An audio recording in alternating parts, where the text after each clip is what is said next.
So now I will talk about difference between alone, lonely, only.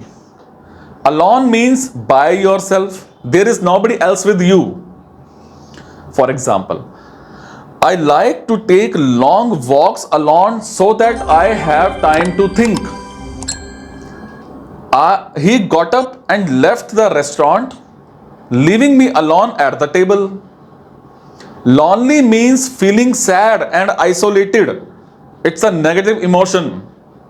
It was lonely on my first day of class because I didn't have any friends. She can't stand being single. She says she feels lonely without a boyfriend.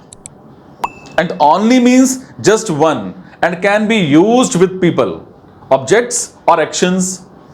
After the word only, we must have a person, object or action.